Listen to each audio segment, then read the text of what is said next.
Нещодавно дизайнери запропонували неймовірні проекти готелів майбутнього.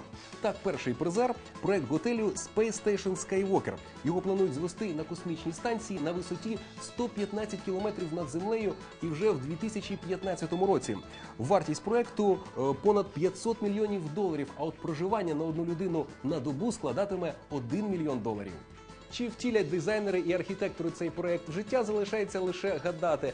А ось наша дизайнерка Тетяна Борщевська завжди втілює всі свої ідеї в життя. Привіт, Таню. Привет, Дим. Сегодня у нас не настолько масштабное задание, но не менее приятное и полезное. А ну-ка, передвинь пальму вот туда.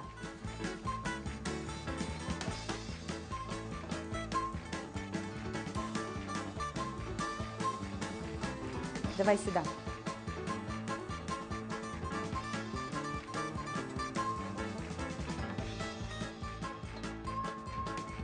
Поставь-ка ее вон туда.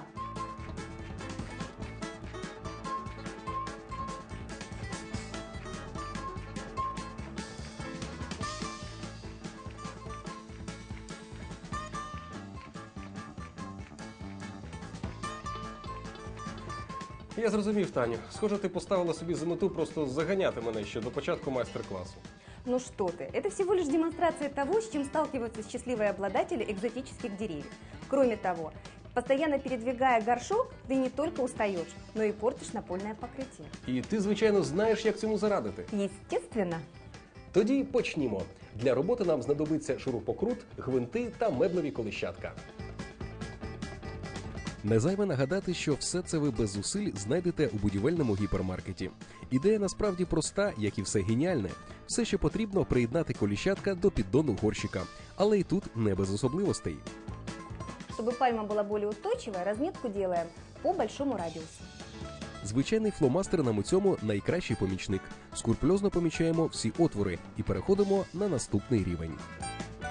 За допомогою гвинтокрута виствердлюємо отвори, місця майбутніх кріплень. Нагадаю, що діаметр свердла має збігатися з діаметром гвинтів чи саморізів, які будуть застосовані у монтажі. Працювати ж інструментом краще на низьких обертах. Найскладніший етап позаду. Далі все зовсім просто. За допомогою гвинтів і гайок просто закріплюємо наші коліщатка.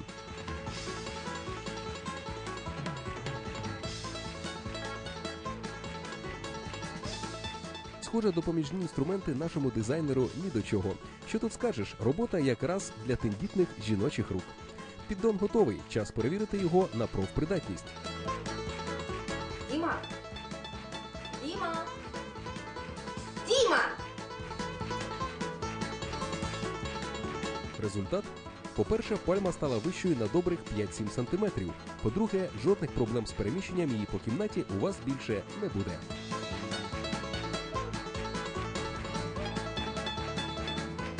Дякую, Тані, за ідею. А вам бажаю успіхів і натхнення.